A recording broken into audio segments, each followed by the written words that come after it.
Your official Smackdown Live review for November 29th, 2016, and the debut of 205 Live. Brian Kendrick and Rich Swann for the Cruiserweight Championship. Let's talk about it.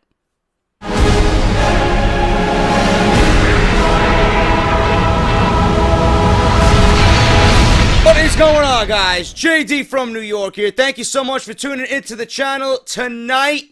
Your official Smackdown Live review, November 29th, 2016, as we head towards TLC, Tables, Ladders, and Chairs, this Sunday on the WWE Network. Also, the debut of 205 Live on the WWE Network with Corey Graves, Mauro Ranallo, and special guest tonight, the greatest man that has ever lived, Austin Aries. Now, I want to talk about 205 Live first, man. Then we'll get into the SmackDown review, because not much really happened on SmackDown. And 205 Live was something that a lot of people were looking forward to tonight after the failure that was the Cruiserweight division on Monday Night Raw following the Cruiserweight Classic. Now, it was a very entertaining show tonight. A lot of it was well presented.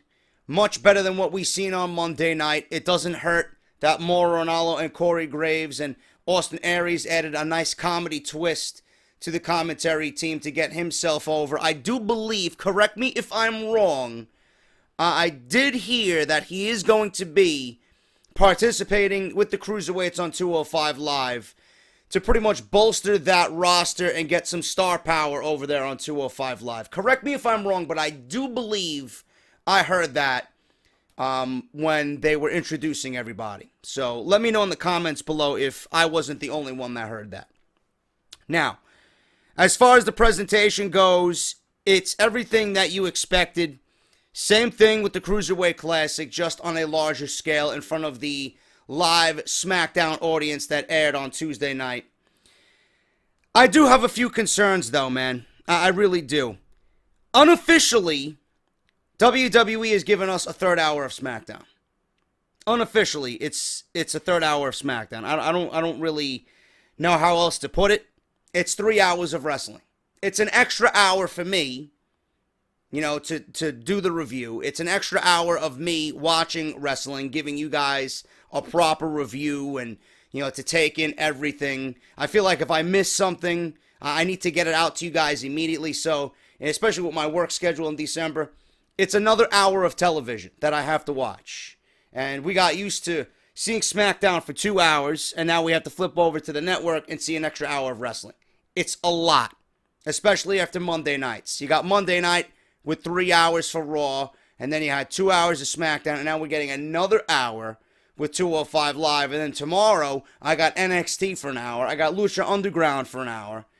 Jesus Christ, that's 3, 6... That's 8 hours of wrestling in a span of 3 days. And I'm not even including TLC, which is going to be 3 hours on Sunday night. That's a lot of fucking wrestling during the week, man. And I already feel overloaded. I feel overwhelmed already to the point where a lot of my energy goes into giving you guys content for the channel. I really haven't had any time to sit down and even game with my guys because I'm worried about the channel. I'm taking care of the channel. It's a lot. And, unofficially, it's a third hour of SmackDown.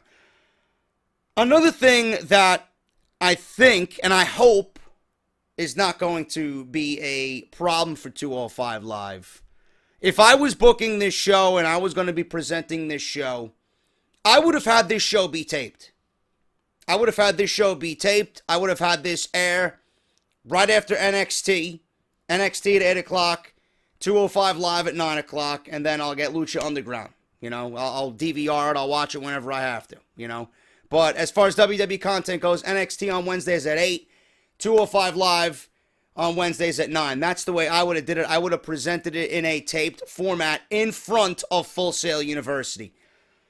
I don't know, depending on the cities that WWE is performing in front of on a Monday or a Tuesday, with SmackDown on a Tuesday, I hope the crowds are going to be receptive to what we see every single week. You know, after 2 hours of SmackDown, how hot are these crowds going to be to watch an extra hour of wrestling on a Tuesday, which is a work night, which is a school night for young children, a work night for mothers and fathers taking their kids to the arena?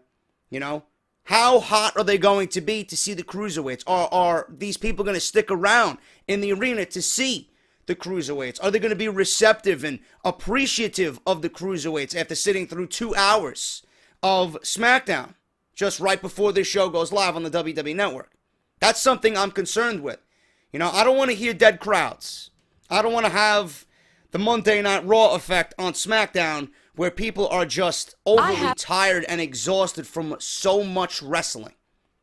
I would have presented it in front of Full Sail, in front of a crowd that you know week in and week out is going to be appreciative of this type of wrestler, of this type of format, of this type of division. Full Sail would have been a perfect opportunity for these guys to perform in front of every single week. And I understand WWE wants to get these cruiserweights coming out of the Cruiserweight Classic on a grander stage, on a bigger stage, on that big platform that is SmackDown and that is Monday Night Raw. But a lot of people are going to be overwhelmed with the amount of product that you're throwing at them. And it's not going to come off well in a live format in front of 15,000 people on a Tuesday night. They got to get up for work, and they got to get up and get their kids ready for school. I feel it's going to, I feel it's like it's going to bring the show down almost in a way. And that's what I'm concerned with. Those are the two concerns I have with 205 Live. I would have much rather seen it in front of Full Sail University, in front of a crowd that I know week in and week out is going to appreciate this type of thing that WWE is trying to present, instead of going in front of these random cities every Tuesday after SmackDown and have it be hit or miss like a fucking crapshoot, like you're rolling the dice. One week it's going to be great, the next week it's going to be fucking dead silence. I don't want to see that, man. We see that on Monday Night Raw, But those are my only two concerns, and I'm sure you guys watching felt the same way. Now, as far as what we seen tonight compared to Monday Night Raw, much better. The commentary team is so great. Mauro Ranallo, Corey Graves, Austin Aries added his own comedy twist to it to get himself over. He is recovering from an orbital fracture done to him by Shinsuke Nakamura. He's got titanium fucking plates in his eye. So hopefully he'll be back as soon as we turn the page into 2017. If he is indeed going to be competing with the Cruiserweights, it's going to be fucking fantastic, because I'm a huge fan of Austin Aries, and he can play a dastardly heel if he wants to, and that is definitely somebody that will get that division and what Triple H and everybody else wants to accomplish with this show get over. Austin Aries is the perfect catalyst for that. I just hope we don't have him being taken away from NXT, because I think he has a lot to give NXT as well. So we'll see what happens with that. But Mauro Ranallo, Corey Graves, perfect commentary team for what these guys are trying to do out there. Hopefully we do get some Daniel Bryan here and there and get that magic that Mauro Ranallo and Daniel Bryan created with the Cruiserweight Classic. But all in all, it was a great presentation. Right from the get-go, they introduced the entire roster, which was on stage. They went through everybody that's going to be competing on 205 Live. And they did video packages for everybody before their matches, highlighting where these guys came from, highlighting what these guys were about. Right before the Cruiserweight Championship, they gave you a long-winded just backstory about what Rich Swann is all about and why this is so important to Brian Kendrick. The effort that they put into that, we didn't see on Monday Night Raw at all. They just threw them out there to the fucking wolves and hoped that they get over. And nobody gave a shit because we didn't know who these guys were or what these guys were about. And I've been very adamant about how I, feel about the Cruiserweights and why they haven't gotten over. If you guys watched tonight, you seen Rich Swann and you seen Brian Kendrick and the match that they had. It wasn't the greatest match that I seen from two Cruiserweights, but it was a great fucking match. And I always said, and I've been saying for weeks now, due to the failure of the Cruiserweights, why didn't they get over on Monday Night Raw? What is Monday Night Raw doing wrong? And why aren't these guys achieving success on Monday night?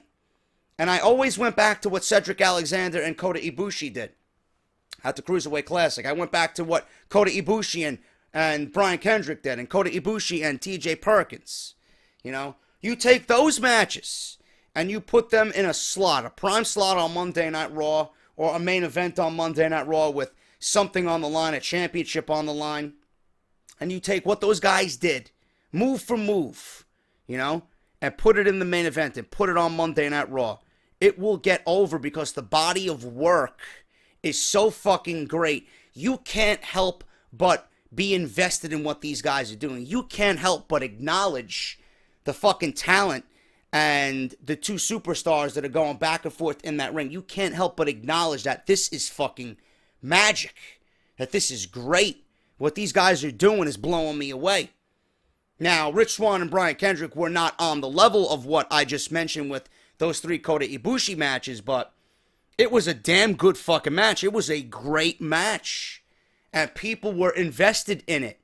You know, a lot of people were tweeting me, JD, the crowd's dead.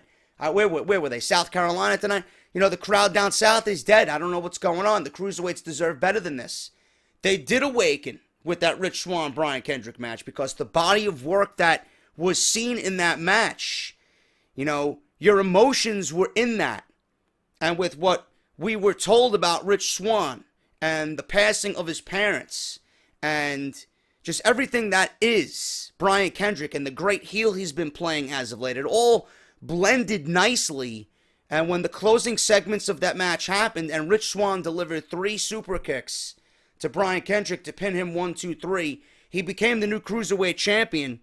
And it was just great. People appreciated what they saw because of the body of work that we seen, that was shown in that ring. You cannot tell me, you cannot look me in the face and tell me that if you put on a match like that, you're not going to be invested. If those guys are going to go out there, and we see this regularly, no matter who it is. I mean, take a look at Jack Gallagher tonight. Look at what he did. He got over by being unique. Because people here in the States, they've never seen that before, and they're going to pop for something that is different. They're going to go home tonight. They're going to be in the car on the way home tonight. Daddy, who was that guy that looked pale white, that had the colorful trunks doing the weird stuff in the ring? They're going to know his name. Jack Gallagher got over because he is so unique. He did something that people are going to remember when they go home tonight. And that is in itself a success. The body of work that Brian Kendrick and Rich Swann, if we see that on a regular basis, there's no fucking way you can tell me that these guys cannot get over. If we seen that type of match every week, if Kevin Dunn and Vince McMahon gave these guys the amount of time that they got tonight on Monday Night Raw, they will get over. Vince McMahon and Kevin Dunn need to be on the same boat as everybody producing SmackDown and 205 Live. But the funny thing is, they're not going to be because they believe that these guys won't get over. They have no personality. They're nothing but vanilla midgets. Nobody wants to see this type of thing on Monday Night Raw. Yes, they do. Yes, they do. If it's presented the right way. Tonight, it was presented the right way. And Triple H, I hope to God, Kevin Dunn is watching. You know, I hope tonight Kevin Dunn was shut the fuck up. That's how you produce cruiserweights. That's how you showcase cruiserweights. Everything that Monday Night Raw should have been happened tonight with 205 Live. Great fucking show. Absolutely great show. An enjoyable hour. Again, the main concerns here are that unofficially SmackDown added a third hour. It's a lot more enjoyable than the 3 hours we see on Monday night, but unofficially it is a third hour of SmackDown. And the fact that it's a crapshoot every single week with these cities. Some cities are going to be better than others. I just want the cruiserweights to be over with the crowd every single week. And I do believe, and I stand firmly behind what I said. If we see the body of work that we've seen tonight with Rich Swann and Brian Kendrick every week, with a Jack Gallagher, with a TJ Perkins, with a, Gran Metalik, Akira Tozawa, who we haven't seen yet. There's still more to come. These guys are going to get over. Give them the time. Do not handcuff them. Give them all the fucking free roam to do whatever they need to do, they will get over. There's a reason why these guys are highly sought independent free agents. There's a reason why WWE and Triple H signed these guys, you know? And the reason is because they're damn good. And Triple H is going to highlight why and how these guys are that damn good. That's what needs to happen. You can't put these guys in the ring for 2 minutes, 3 minutes with no backstory, with no video packages, with no effort, and expect them to get over, you know? Everybody in this world needs help to get to that next level. Everybody. If you're not going to invest your time after signing these guys to contracts, they're just going to go to waste. And of course, Kevin Dunn and Vince McMahon are going to blame the talent. They should be looking in the mirror and blaming themselves because they themselves did not put effort into anything these guys were doing on Monday Night Raw. Triple H and everybody affiliated with 205 Live, they got it right. Hit a home run. Great fucking show. Great title match tonight. And I can't wait to see more of 205 Live and where this goes. My concerns stick. We'll be monitoring that as the weeks go on. But that's what I got to say about 205 Live. Let me know what you guys think tonight about 205 Live in the comment section below. Other matches tonight, we've seen Jack Gallagher and Arya Daivari. Again, Jack Gallagher is absolutely fantastic. He's going to get over, and I believe he is going to be in line for title contention very soon. He's going to get over because he's different, and that is clear as day.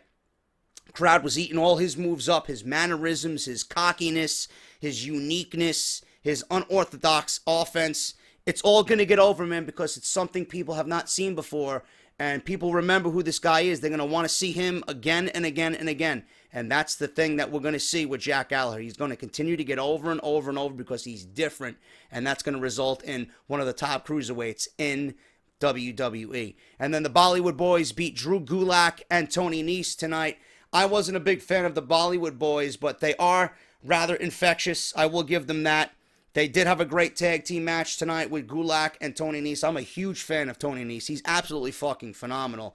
Drew Gulak, I would not want to be in the ring with Drew Gulak, man. This guy is absolutely fucking vicious in everything that he does. But Gulak and Tony Nese went down in defeat tonight. The Bollywood Boys win their debut match, win the opening match, actually, on 205 Live. Great fucking show tonight. I can't see where this fails.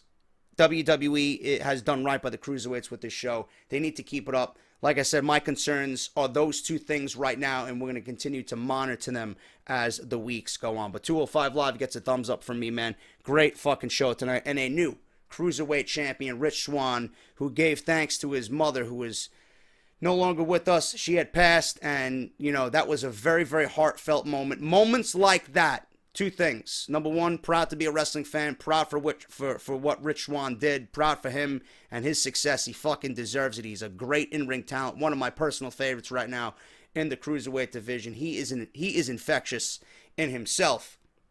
And that is going to get over with the crowd as well. People are going to realize that. People who are, you know, in the crowd, that's something that is an emotion that you might have gone through, and that's going to stick. The fact that he gave thanks to his mother and dedicated this to his mother who had passed, and him being emotional in the ring, that alone is going to stick. That alone is going to get Rich Swann over. If you have that emotional investment with the crowd, you are going to get over. Good shit tonight. Unbelievable. 205 Live so far. Week 1, big success, man. Big fan of what they're doing right now with the cruiserweights with 205 Live. As far as SmackDown, man, we got a pay-per-view on Sunday. We got a pay-per-view on Sunday that I'm very excited about, man. TLC, Tables, Ladders, and Chairs. Now, a lot of people were telling me, JD, what did you think was the better show this week, Raw or SmackDown? SmackDown was not a bad show tonight. A little promo heavy, but it did supply me with a good go-home show for TLC. It got a lot of the things right. It built upon a lot of the feuds that we're going to see hopefully culminate at TLC. Monday Night Raw did its best. You know, to me, Monday Night Raw is like a fucking try-hard in Call of Duty. You know? Monday Night Raw really tried hard on Monday night, man. They were like a fucking sweat jumping around in Black Ops 3, you know? Just the fucking biggest fucking sweat with an automatic shotgun and long barrel and and he's using fucking purifier, fucking flaming everybody, jumping all over the fucking map, doing fucking spins and jumping from wall to wall, dripping sweat, drinking Gamma Labs, trying to fucking try out for FaZe. That's Monday Night Raw to me, bro. That was Monday Night Raw to me this week, man. They had 3 fucking title matches. They got, actually 2 title matches, and then you had the Universal Champion Kevin Owens fucking pinned clean. You had Owens Reigns, you had the New Day versus Gallows and Anderson, and then you had the Women's Championship match, which was shown twice. First time was a double count out. They restarted it and then brought it back as a false count anywhere match, and we've seen Sasha Banks win the championship for a 3rd time in 2016. Monday Night Raw tried hard, but I will give them the edge this week, mixed with Jericho on the list, and, you know, whether Owens and Jericho are teasing a breakup or it's going to be one big troll, which leads to Kevin Owens retaining the title at Roadblock. We don't know. But all in all, I think Monday Night Raw edges SmackDown barely this week. And SmackDown, to me, is still the A show. It's still the #1 show on WWE programming, but I'm not going to sit here and bullshit you guys. I never do. I always tell you exactly what I'm feeling. You can disagree with me or not. I thought Monday Night Raw, you know, going back and watching what I missed when I fell asleep, I thought Monday Night Raw was the better show by just a cunt's hair, if it's the simplest way for me to put it to you guys. But SmackDown did a great job at building towards TLC. TLC was actually building towards the pay-per-view before Survivor Series. You know, WWE and SmackDown, they really had nothing else to do while they're building towards Survivor Series as a company. So they had to build toward, it's like SmackDown was building towards 2 pay-per-views at the same time, which is bullshit. And I hope WWE cuts down on the pay-per-views. They were building towards Survivor Series. They were making announcements for Survivor Series. They were getting teams ready for Survivor Series and, you know, picking who Dolph Ziggler was, or you know, whatever. Dolph Ziggler was going to challenge Sami Zayn. They were getting ready for that shit and picking guys for Team Raw and women, you know, for Team SmackDown and all this other shit. But in the middle of all that, they were building towards TLC. So TLC had build. It was just we seen multiple builds for multiple pay-per-views, which I don't like. And like I said, hopefully WWE cuts down on the pay-per-views in 2017, which I do believe they will be doing. But tonight, the show opened up with a contract signing for Alexa Bliss and Becky Lynch. And this is how you build towards a women's championship match. You know, Becky didn't fucking give the title to Alexa, and then Alexa didn't have the title, and then drop it to Becky, and back and forth fucking 16 different fucking times. You know, Becky and Alexa came out. They made one thing perfectly clear. The most important thing right now to them is the women's championship. And I liked it, you know. Alexa Bliss, you got to watch when Alexa Bliss is speaking. You got to watch her mannerisms. Alexa Bliss plays a great fucking heel. She came off very, very, very good here, and she's getting better by the week, and she's inching close. She might actually be, on the main roster anyway, my favorite woman on the entire roster. Easily. You know, I am an Ember Moon guy. I have massive fucking hopes for Ember Moon. I think Ember Moon is the fucking top of the line for me right now as far as women go in WWE. To see her being built up to be Asuka's #1 challenger, I can't wait to see how that develops. I think that's going to be fucking monumental if WWE plays their cards right. But right now, as for the main roster, I'm going with Alexa Bliss, man. Everything she's done is picture perfect. And she's worked her ass off to get where she is. She's taken full advantage of this brand split, and I'm happy for her. After seeing this tonight, you know, they got into a little scuffle. Becky, you know, I'm not a big fan of Becky on the microphone. Actually, I was thinking while watching this, I'm thinking, I wonder what Becky would look like as a heel. You know? I wonder what Becky would be as a heel. And I'm thinking, if you guys watch Survivor Series, Nikki Bella was attacked, right? Everybody's like, oh, it was Natalya. It's going to be planned to be Natalya. Some people were mentioning Eva Marie. You know? That's a way to introduce Eva Marie back to the SmackDown Live roster. What if we have Becky attack Nikki, you know, and Becky be the one named that attacked Nikki, and that would turn Becky heel. And the reason why Becky attacked Nikki at Survivor Series is because they named Nikki the captain, Meanwhile, Becky is the women's champion and she was not named captain. That's an easy storyline right there. That's a great way to get Becky to turn heel. And I think eventually WWE is going to have to cross that bridge because I don't know how long Becky can remain babyface. I mean, the way she is right now, I'm just not feeling when she's interacting with another opponent. It just doesn't come off well to me. And most of the time, I want to do this. I want to put my fingers in my ear and wait till she stops speaking. But Alexa Bliss is fantastic. And the interaction between these two is great. I'm not going to single out who's better than who here and, who sucks on the microphone and who's cringe on the microphone and who's, exceptional on the microphone, who's doing a great job on the microphone. Together, what these women are doing is so much better than what's happening on Monday Night Raw. I feel like whatever's happening here is not being forced down my throat. I can just sit back, relax, and watch two women who know how to fucking wrestle. Two women who are in the ring on Sunday night. And the one thing that they're fighting over, they're not fighting over, a fucking revolution. They're not here to prove a point about a revolution. They're not here to instill that women's wrestling is back in WWE. They're not fighting in a fucking cage. They're not fighting in Hell in a Cell. I can sit back and just put my feet up and watch two talented women fight over what is most important, the women's championship, without it being forced down my fucking gullet. Unlike Sasha and Charlotte. And what is with you people? I've seen several videos today on YouTube. They're happy about the women's division on Monday Night Raw. They're happy with the direction of the women's division on Monday Night Raw. What fucking division? The fuck are you watching? What division? I would love for you people to enlighten me. What division is there on Monday Night Raw? The Sasha and Charlotte division? No Nia Jax. Emelina, I'm awaiting. I hope I'm wrong. I'm awaiting to see this failure debut. Coming soon.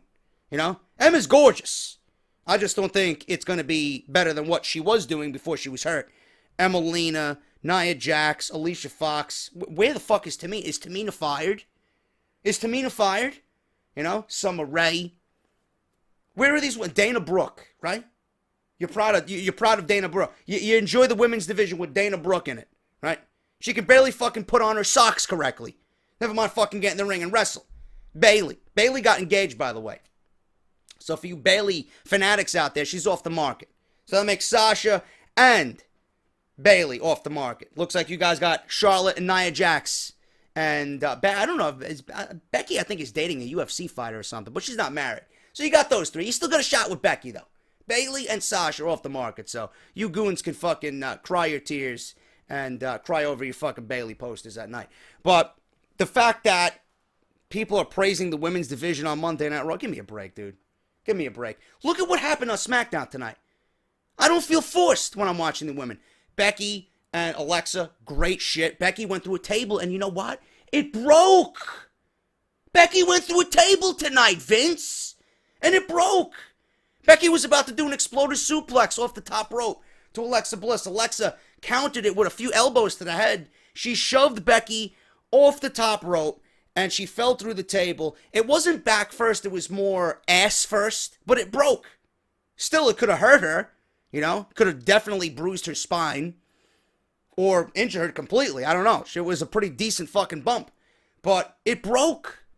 And I was hoping that we would get some type of hardcore match between these two announced. They still might very well announce that on Sunday. I don't know. But as of right now, it is going to be a one-on-one, just regular match for the Women's Championship. Becky went through a table. They didn't have to fucking be in a cell to have the table break. They didn't botch a table spot. It didn't feel forced, And look at Carmella and Nikki. Carmella, I'm not a fan of Carmella at all. But I see the growth and I see the patterns of progress with Carmella. She gets no fucking reaction when she comes out. And it's quite scary that nobody gives a fuck. Nobody even utters a fucking word when she comes out. Dead silence when she comes out. But the feud with Nikki, I don't feel forced to fucking watch this shit. It's actually progressing nicely. It feels organic. Nikki and Carmella having a great feud. Those two feuds that we see on SmackDown Now, granted, both divisions are fucking bone dry, but what SmackDown is doing makes you care more than Monday Night Raw. No matter how many fucking title changes there are. You know, it's not, I said this on Monday Night Raw, it's not the amount of title changes that makes you care about a fucking wrestler. You're going to remember Sasha Banks for winning and losing, winning and losing. You're going to remember Sasha Banks as being the champion who couldn't hold on to the title. You're going to remember Charlotte as the champion who couldn't hold on to the title. It's not the amount of times you hold the title that make a champion. It's the length of the reign and what you do within that reign makes the champion. This is what you guys have to understand. So for people who say that you're enjoying what the women are doing on Monday Night Raw, what women? There's 2 women. What division? There is no division. So I understand everybody can have and express their own opinions, but if you're that fucking stupid, I can't believe people can breed such stupidity. That's not an opinion. That's fucking retardation. That's stupidity to me. Anyway, I don't want to get off target.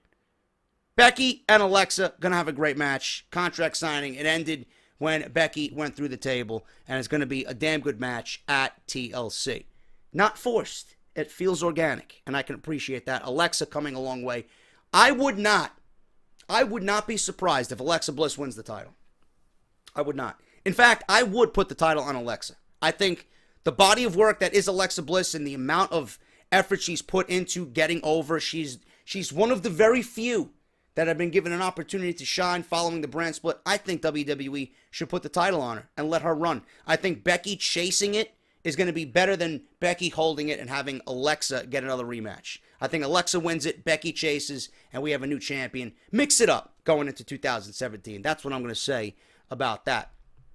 Dolph Ziggler and Kalisto versus Baron Corbin and The Miz. TLC, we'll see Ziggler and The Miz in a ladder match for the Intercontinental Championship. Kalisto versus Baron Corbin. Those two are announced to be fighting at TLC in a match that I quite frankly don't give a shit about. So WWE merged these two feuds, put the 2 baby faces against the 2 heels.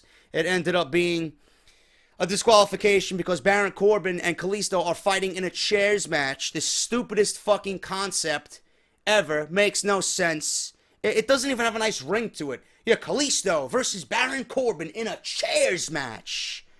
So what you mean to tell me is that it's a no disqualification match. It's anything goes, no holds barred, right? I don't know what's the point. You gotta play up to the fact that it's tables, ladders, and chairs. Seriously, it's the stupidest fucking name for a match in all of WWE. It's a fucking no holds barred, fucking no DQ match. Give me a break. Chairs match. It's not even good marketing. It's fucking pathetic. Sounds so fucking stupid. Anyway, Baron Corbin thought the chairs match was 5 days early. He got himself disqualified here when Kalisto went for a roll-up, and Baron Corbin took the chair and went into business for himself, used the chair on Kalisto, and that was that. That was that. Ziggler and The Miz going to put on a great match. Can't wait to see what they do at TLC for the IC title. The last match, period, for these guys. If Ziggler doesn't win it, he ain't getting another shot. So it's going to be interesting to see what they do with The Miz and Ziggler in that ladder match. Kalisto and Baron Corbin. I'm going with Baron Corbin, and we'll have full preview and predictions on Friday's episode of Off the Script. Carmella came out for her match. She has a message for John Cena. She promises to hit Nikki with a chair so hard that the real Bella twins pop out of her back. Nikki charges to the ring. They brawl. No match. Never happened. And Carmella was laid out. They're going to be fighting in a no disqualification match at TLC, which should be pretty decent in itself. Ambrose had the Ambrose Asylum. James Ellsworth was his guest. They had the ladder propped up. They had the little chalkboard there, or the little fucking cardboard paper with the Ambrose logo, Ambrose Asylum. They had some fucking $3.99 rug in the middle of the ring. They had a table with some chairs propped up. And Dean Ambrose was pretty much going on that Ellsworth has got his contract, and any man with 2 fists stands a fighting chance. And then he's asking Ellsworth, who would you rather fight for the WWE Championship? Because it is coming. Ellsworth is getting his championship match. I got news on that for Off the Script this weekend, when that is going to be coming and what the creative direction is for AJ Styles and James Ellsworth. But Ellsworth said that it would be an honor to fight Dean Ambrose for the World Championship.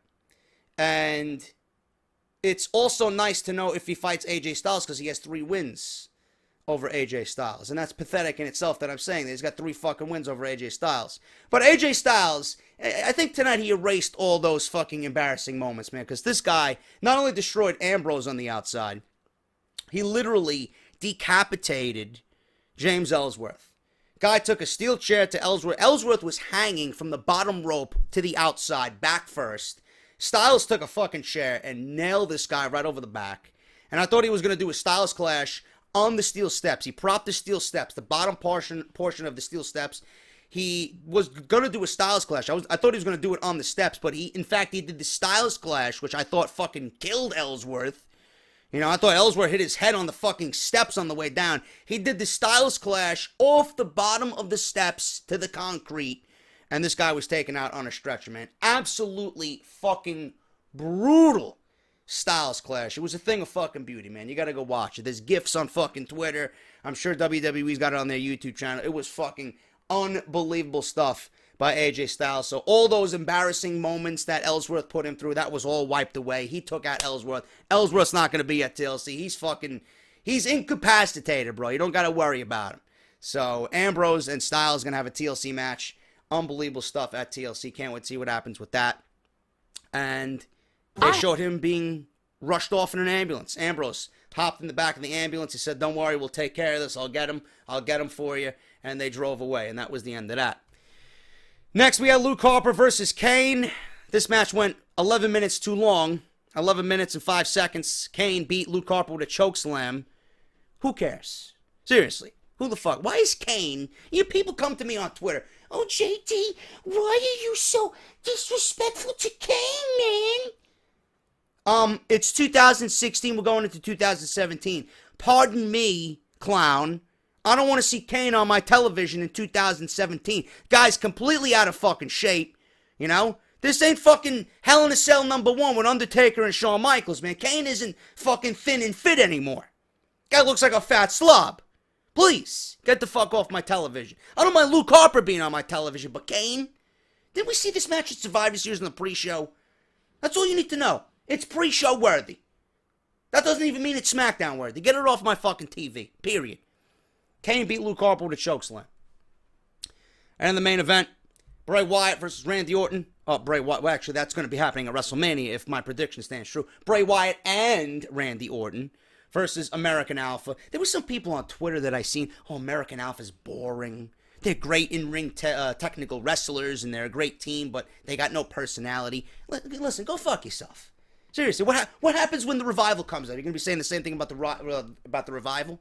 That they got no personality? They're rip-offs of the fucking Brainbusters. What's with the jackets? What's with Scott Dawson's majestic beard? Right? I can't wait to see what the fucking comments are about Dash Wilder and Scott Dawson when they make the main roster. American Alpha's boring and they got no personality.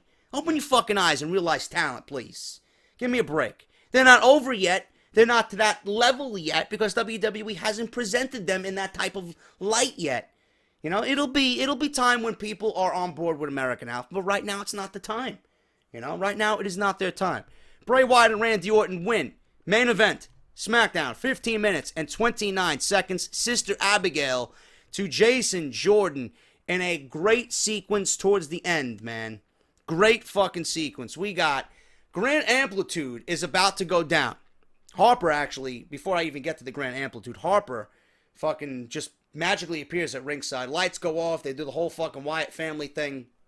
He's standing there at ringside with his arms wide open, you know. And Jordan is on a fucking barrage in the ring, cleaning house. He gets confused by what Luke Harper's doing on the outside. He's there. Gable breaks up a Sister Abigail. And then an RKO breaks up the Grand Amplitude. So we were going to see a Grand Amplitude, and RKO to Gable completely broke that up. Beautiful fucking spot. At that point, Sister Abigail was applied to Jordan, and it was over, man.